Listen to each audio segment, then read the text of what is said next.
서울 은평구 산자락 아래 오래된 저층 아파트 단지. 시간이 멈춘 듯 조용한 골목길에 하나 둘 불이 들어옵니다. 그중 한 채 302호.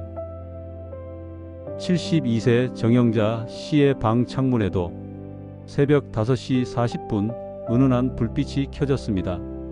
오래된 알람 시계는 여전히 따르르르 규칙적인 소리로 하루를 알립니다. 이 알람은 정영자 씨의 또 다른 심장처럼 매일 같은 시간에 그녀를 깨웁니다. 정영자 씨는 천천히 몸을 일으킵니다. 무릎을 문지르며 일어서는 데에는 조금의 시간이 더 걸리지만 그녀는 늘 같은 순서로 하루를 시작합니다. 침대 옆 협탁엔 작은 솜거울과 크림통이 나란히 놓여 있습니다. 그녀는 거울을 보며 조심스럽게 얼굴을 닦고 수분크림을 정성껏 펴 바릅니다.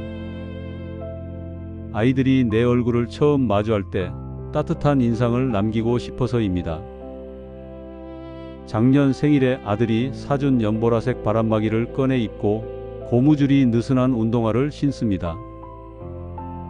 조금 색이 바랬지만 그녀에겐 아이들과 함께 걷는 신발입니다. 그리고 마지막으로 손가방 속에 작은 도시락통을 챙깁니다.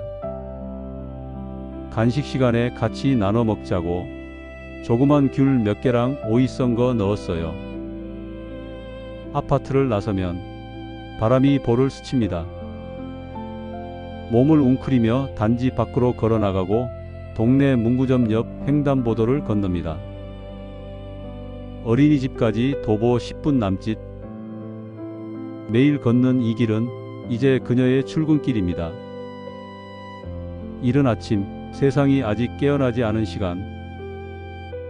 누구는 은퇴 후 쉬는 시간이라 부르겠지만 정영자 씨는 이 시간을 내가 다시 필요한 사람으로 존재하는 순간이라고 말합니다. 누가 보면 돈 벌려고 나간다 하겠지만 난 그 애들 손에 손 잡히는 그 순간을 기다리는 거예요. 그 애들한텐 내가 그냥 할머니가 아니라 하루를 시작하게 해주는 사람이니까요. 정영자 씨는 14년 전 서울의 한 중학교에서 영양사로 정년퇴직했습니다. 34년 동안 수많은 아이들의 점심을 책임져 온 그녀는 항상 시간보다 먼저 움직이는 사람이었습니다.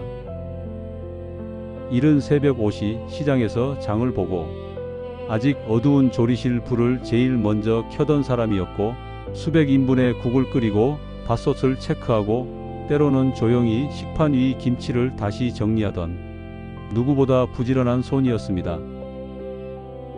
그리고 은퇴 정년을 맞던 그날 교장 선생님이 꽃다발을 건넸고 동료 교사들과 조리원들이 박수를 쳐줬습니다. 이제 좀 쉬세요. 영자쌤. 많은 이들이 말했죠. 그리고 정말 오랜만에 맞이한 자유로운 시간. 그 자유는 처음엔 달콤한 선물이었습니다. 그토록 바라던 제주도 여행도 다녀오고 친구들과 근처 온천에 가서 말도 많고 웃음도 많던 시간을 보냈습니다.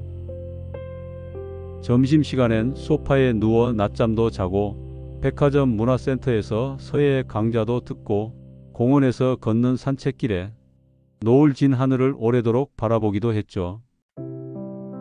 이렇게 사는 것도 좋다. 그녀는 그렇게 말하며 스스로에게 선물을 줬습니다.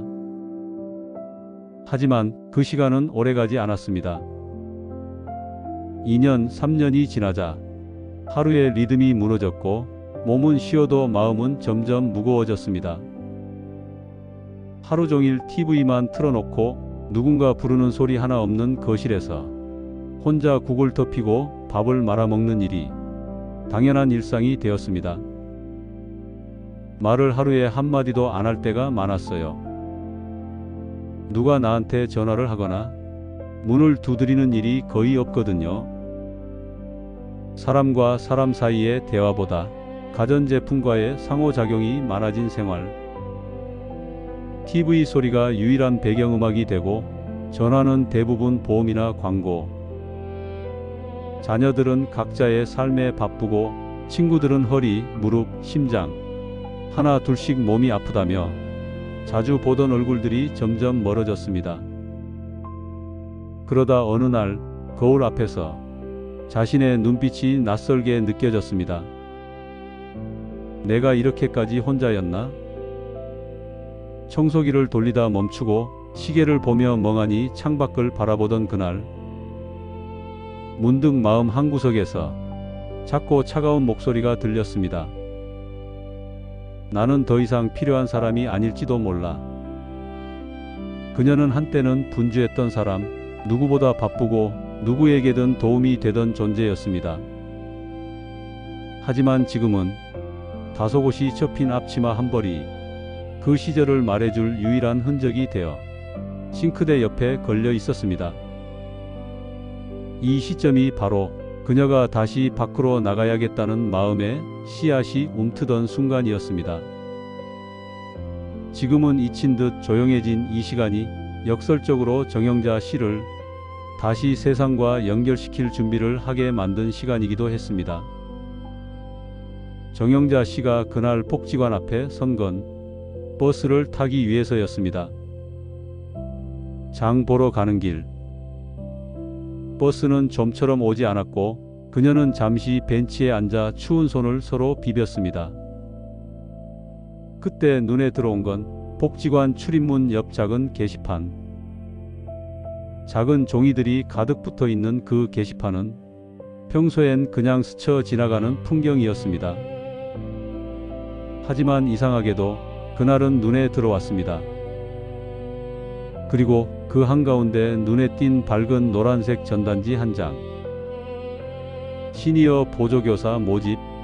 굵은 글씨가 눈에 먼저 들어왔고 그 아래 작게 적힌 문장들이 천천히 조용히 그녀의 마음속으로 스며들었습니다.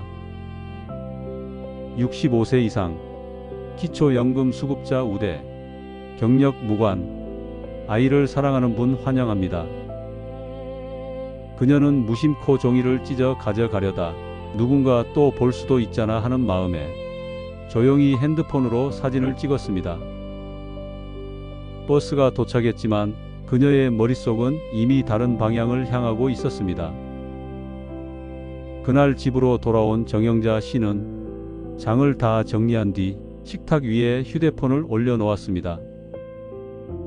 작은 화면 속 전단지 사진을 확대하고 또 확대해서 천천히 문장 하나하나를 다시 읽어봤습니다. 아이를 사랑하는 분 환영합니다. 그 문장이 이상하게 오래 머물렀습니다. 나도 아이들을 좋아했지. 젊었을 때 애들도 키우고 학교에서도 조리실에서 애들이 와서 할머니 오늘 반찬 뭐예요? 물으면 귀여워서 한 번 더 퍼줬는데 그런 생각이 피어오르자 문득 마음이 살짝 움직였습니다. 하지만 동시에 머릿속에 다른 생각도 스쳐 지나갔습니다. 내가 다시 일할 수 있을까? 애들이랑 말도 안 통하면 어떡하지? 내가 너무 늙어 보이진 않을까? 망설임은 컸고 가슴 한켠에 알 수 없는 두려움이 조용히 내려앉았습니다. 그녀는 한참 동안 그 전단지 사진을 들여다보며 식탁 앞에 앉아 한마디 말도 없이 2시간 가까이 꼼짝 않고 앉아 있었습니다. 상담실 안은 생각보다 따뜻한 공간이었습니다. 젊은 여성 상담사가 밝은 목소리로 인사합니다. 어르신 혹시 시니어 일자리 보조교사 신청하러 오셨어요? 그 한마디에 정영자 씨는 처음으로 마음이 가볍게 풀어졌습니다. 그녀는 조심스럽게 앉아 자신의 이름과 나이, 과거 일을 이야기했습니다. 그리고 아직 자신이 뭘 할 수 있을지는 모르겠지만 누군가에게 도움이 될 수 있다면 좋겠다고 말했습니다. 상담사는 그녀의 손등을 가볍게 잡으며 말했습니다. 그런 마음을 가진 분이라면 이미 절반은 준비되신 거예요. 그날 복지관을 나서던 그녀는 들어올 때보다 훨씬 곱게 등을 펴고 있었습니다. 햇살이 살짝 얼굴에 닿았고 작은 미소가 입꼬리에 번졌습니다. 어제까지만 해도 그저 스쳐 지나가는 하루였는데 오늘은 어딘가로 이어지는 시작처럼 느껴졌습니다. 그리고 그렇게 그녀의 삶에 다시 기다림이라는 단어가 생겼습니다. 복지관 상담실 문을 열자 먼저 따뜻한 인사가 그녀를 맞았습니다. 어서 오세요. 오늘도 날씨가 좀 쌀쌀하죠? 상담사는 눈을 마주치며 정영자 씨를 자리로 안내했습니다. 자리 앞에는 시니어 보조교사 지원 서류가 가지런히 놓여 있었고 옆에는 작은 찻잔과 비스킷 몇 개가 함께 준비되어 있었습니다. 정영자 씨는 처음엔 긴장한 듯 손끝이 살짝 떨렸지만 상담사의 느릿하고 친절한 설명 덕분에 점점 표정이 편안해졌습니다. 여기 참여 신청서 작성해 주시고요. 개인정보 동의는 꼭 자필서명으로 해 주셔야 해요. 등본은 가져오셨죠? 자격증은 없으셔도 괜찮습니다. 그녀는 서류 하나하나를 꼼꼼히 살펴보다 속으로 중얼거렸습니다. 생각보다 어렵지 않네? 사실 그동안 행정적인 것에 대한 두려움이 컸습니다. 뭘 챙겨야 하지? 헷갈리면 혼나는 건 아닐까? 글씨를 잘 못 쓰면 안 된다고 할까? 하지만 상담사는 서두르지 않았고 중간중간 웃으며 이런 말도 덧붙였습니다. 어르신 천천히 하세요. 이건 시험이 아니라 시작을 위한 준비니까요. 며칠 뒤 정영자 씨는 참여 확정 연락을 받았습니다. 그리고 곧 일주일간의 기초 교육이 시작됐습니다. 교육 첫날 강의실 문을 열고 들어서니 자신처럼 조심스레 앉아 있는 사람들이 눈에 들어왔습니다. 어떤 이는 파마머리를 단정히 빗고 왔고 어떤 이는 공책을 두 손에 꼭 쥐고 있었습니다. 정영자 씨는 그 얼굴들 하나하나에서 자신과 비슷한 설렘과 불안, 기대와 망설임을 읽을 수 있었습니다. 교육은 보조교사의 역할, 아이들 응대 방법, 위생관리, 그리고 간단한 놀이 활동까지 알차고 유익한 내용으로 채워졌습니다. 수업 중엔 다 같이 역할극을 해보기도 했습니다. 선생님, 오늘은 기분이 안 좋아요. 괜찮아, 오늘은 같이 노래 부를까? 처음엔 쑥스러워하던 목소리들도 점점 커지고 밝아졌습니다. 교육 마지막 날엔 같이 교육을 받은 분들과 복지관 식당에서 김치찌개와 두부조림으로 소박한 점심을 나눴습니다. 그 자리에서 누군가 먼저 말을 걸었습니다. 할머니, 혹시 다음 주부터 같이 일하게 되면 제가 첫날 밥 살게요. 그녀는 웃으며 대답했습니다. 그럼 전 간식 싸올게요. 정영자 씨는 오랜만에 마음껏 웃었습니다. 그리고 그 웃음 뒤에 가만히 중얼거렸습니다. 무대 밖에 있던 내 삶이 다시 불이 켜진 무대 위로 돌아온 것 같았어요. 그녀는 다시 사람들 사이로 세상 속으로 들어가는 법을 배우고 있었습니다. 용기란 거창한 것이 아니라 그저 한 걸음 내딛는 마음이라는 걸 그녀는 이제 조금 알 것 같았습니다. 이제 정영자 씨의 하루는 이른 아침 알람 소리로 시작됩니다. 전날 밤 다려놓은 티셔츠를 꺼내 입고 단정하게 머리를 묶습니다. 아이들에게 깔끔하고 정돈된 어른으로 보이고 싶어서입니다. 손가방 안엔 작은 간식과 자신이 적어놓은 아이 이름 암기 노트가 들어 있습니다. 요즘은 외우는 것도 예전 같지 않다며 매일 밤 아이들 얼굴 옆에 메모를 덧붙입니다. 수빈이 인형 좋아함. 민호 손잡을 때 꼭 웃어줌. 윤서 낮잠 전 책 좋아함. 이름을 부르고 아이와 눈을 마주치고 그들이 웃어줄 때 그녀는 마음속 깊은 곳이 환해지는 기분을 느낍니다. 아침 8시 20분. 어린이집에 도착하면 제일 먼저 교실을 정돈합니다. 아이들이 깔고 앉을 매트를 펼치고 구석에 밀려있는 블록을 다시 가지런히 놓습니다. 하루에 수십 번 넘어지고 깨지고 어질러지는 공간이지만 그녀는 한결같이 아이들이 오기 전엔 그 자리를 환영하는 공간으로 만들어두고 싶습니다. 그녀는 말합니다. 애들이 들어올 때 교실이 깨끗하면 그게 마음에도 안정이 된대요. 그런 걸 내가 해줄 수 있다는 게 좋아요. 수빈아, 오늘도 인형 데리고 왔네? 민호야, 엄마 잘 다녀오신다고 했지? 한 아이는 그녀 손을 꼭 잡고 또 다른 아이는 아무 말 없이 다가와 가방을 건넵니다. 그녀는 아이들의 작고 따뜻한 신호를 가장 먼저 알아차립니다. 영상 점심 준비 시간. 작은 쟁반을 들고 교사들과 함께 반찬을 담는다. 간식 시간엔 직접 깎은 사과를 조심스럽게 아이들에게 나눠준다. 점심시간. 주방 선생님이 만든 음식을 작은 그릇에 담는 것을 도우며 그녀는 아이들에게 짧은 동요를 틀어줍니다.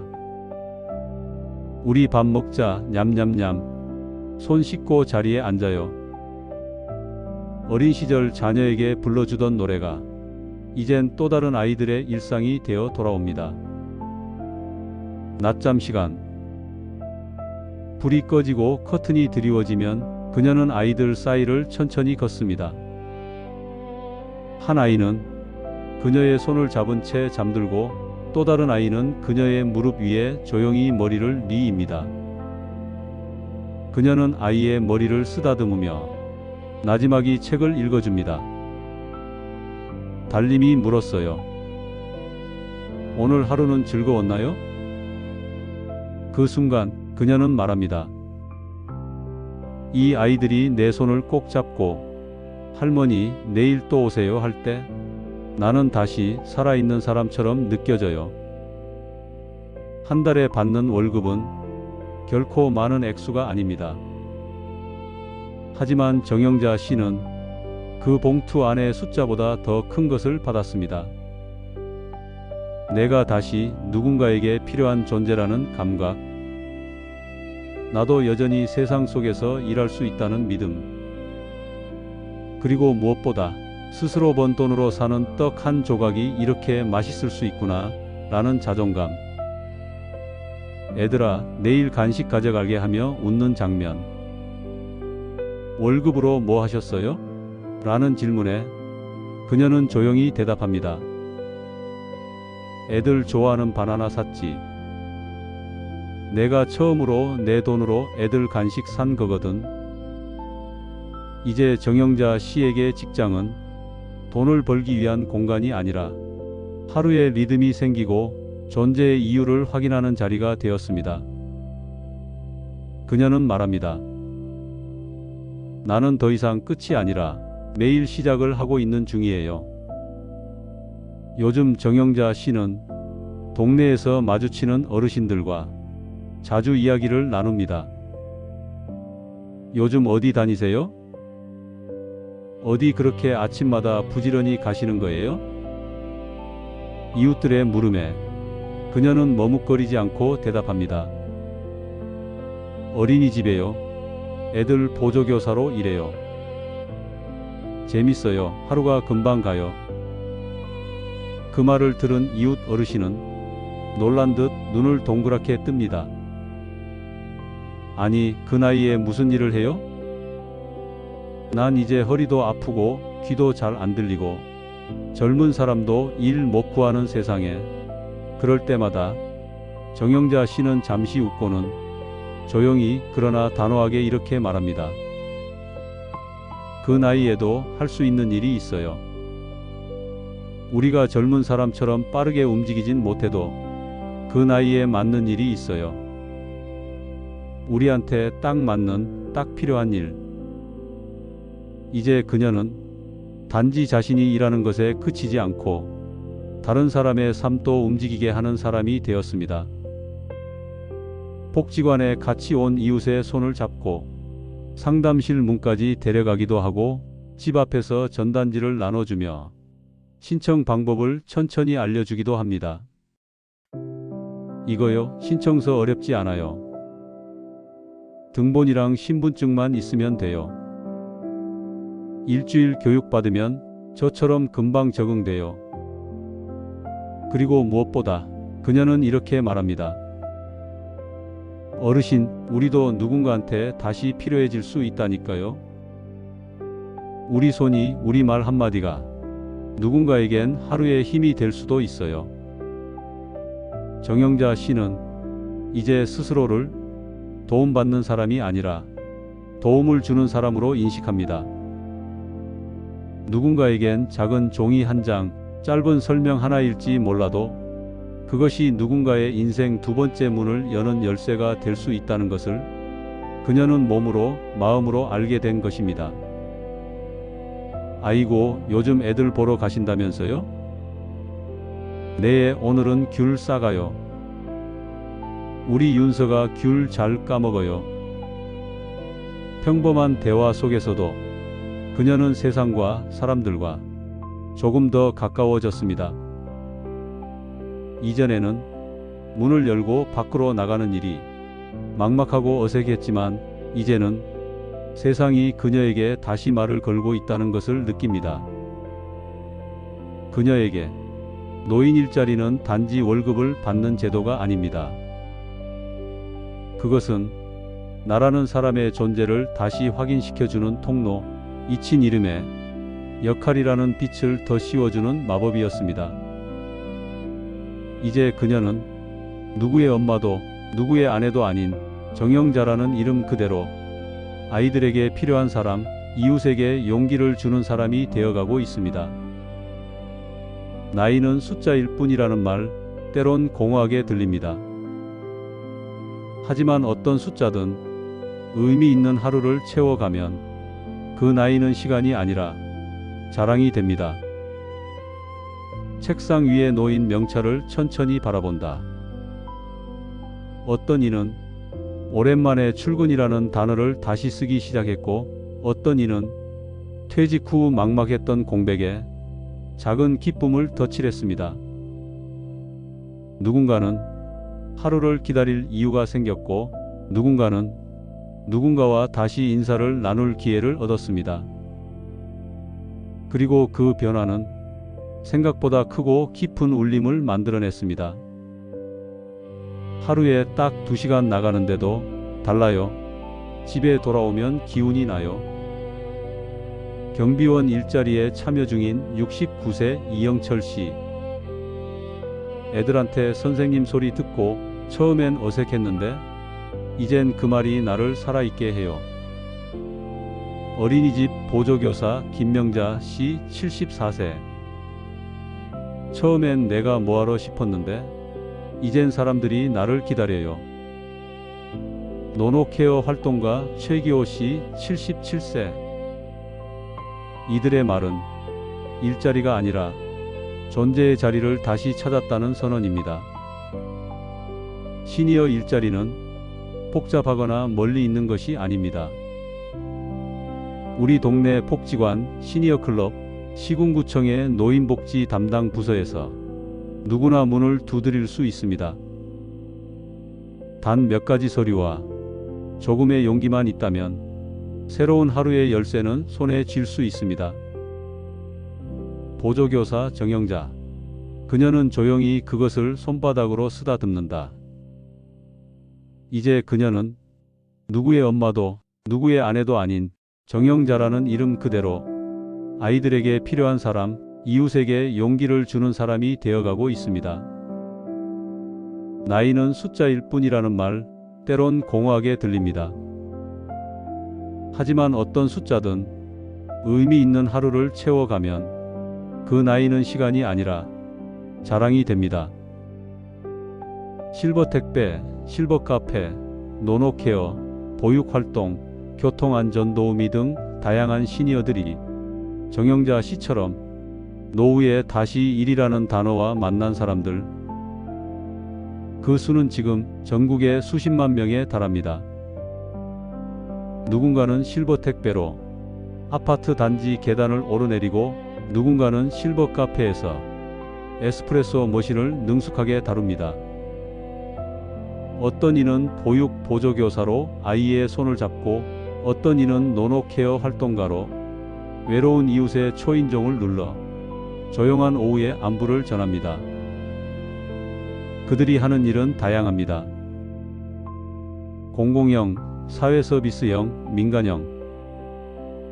건강 상태도 배경도 살아온 길도 다르지만 모두에게는 하나의 공통점이 있습니다. 다시 하루를 맞이한다는 것. 어떤 이는 오랜만에 출근이라는 단어를 다시 쓰기 시작했고 어떤 이는 퇴직 후 막막했던 공백에 작은 기쁨을 덧칠했습니다. 누군가는 하루를 기다릴 이유가 생겼고 누군가는 누군가와 다시 인사를 나눌 기회를 얻었습니다. 그리고 그 변화는 생각보다 크고 깊은 울림을 만들어냈습니다. 일을 한다는 건 그저 돈을 버는 것이 아닙니다. 그건 다시 이름을 불리고 다시 기대받고 다시 하루가 의미 있게 채워지는 일입니다. 누군가는 그것을 복지라고 부르지만 정영자 씨와 그 수많은 어르신들은 조용히 이렇게 말합니다. 이건 복지가 아니라 삶의 설계예요. 다시 쓰는 인생의 청사진이요. 정년은 끝이 아니라 다른 무대의 조명이 켜지는 시간입니다. 쉴 나이가 아니라 다시 살아볼 수 있는 나이. 변화는 거창하지 않습니다. 그저 하루, 한 시간, 한 아이의 손을 잡는 일에서 시작됩니다. 그리고 그 가능성은 바로 오늘, 바로 당신에게도 열려 있습니다. 여전히 정영자 씨의 하루는 출근하는 아침으로 시작됩니다. 달라진 건 그녀가 그 하루를 기다리게 되었다는 것. 오늘은 어떤 옷을 입을까? 무슨 색이 아이들에게 밝고 따뜻하게 보일까? 그녀는 매일 아침 거울 앞에서 조용히 고민합니다. 그 마음은 단지 예의가 아닙니다.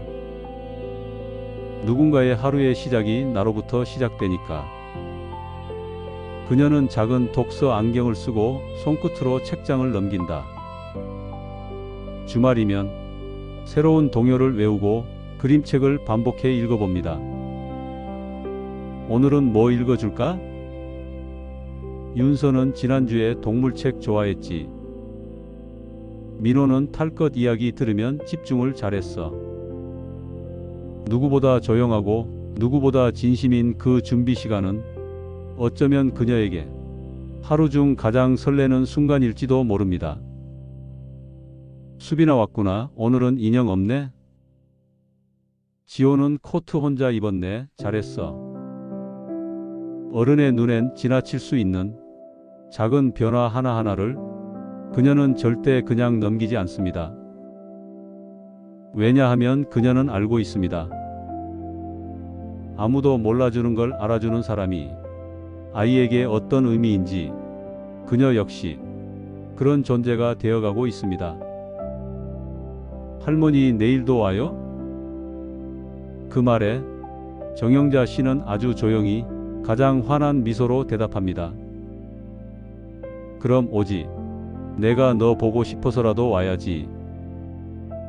오늘 수빈이가 나한테 몰래 사탕을 줬다. 엄마가 준 거라며 나만 먹으라고. 눈물이 날 뻔했다. 그녀의 다이어리엔 누구에게도 말하지 못했던 기쁨과 의미가 짧고 단정한 글씨로 채워져 있습니다. 사람들은 말해요. 72살이면 이제 좀 쉬라고. 근데 나는 이제야 진짜 누군가에게 필요한 사람이 된 것 같아요. 아이들이 나를 기다리고 나도 그 애들을 기다리고 사람이 하루를 기다릴 수 있다는 게 얼마나 귀한 건지 살아보니 알겠어요. 그녀는 지금도 하루하루를 성실히 살아갑니다. 출근이란 이름으로 존재라는 의미를 채워가며 누구는 그것을 일이라고 부르겠지만 그녀에겐 그것이 삶 그 자체입니다. 사람은 나이가 들수록 작아지는 게 아니라 깊어집니다. 그리고 그 깊이만큼 세상에 더 많은 온기를 나눌 수 있게 됩니다. 정영자 씨는 오늘도 출근합니다. 하루가 다시 소중해진 사람으로, 그리고 누군가의 하루가 되어주기 위해서. 늦게 핀 꽃이 더 향기롭다고 하죠. 오늘도 조용히 피어나는 삶들이 있습니다. 이 이야기를 듣고 계신 당신도 다시 세상 속으로 걸어 나갈 수 있습니다. 우리 모두에겐 또 다른 시작이 있으니까요.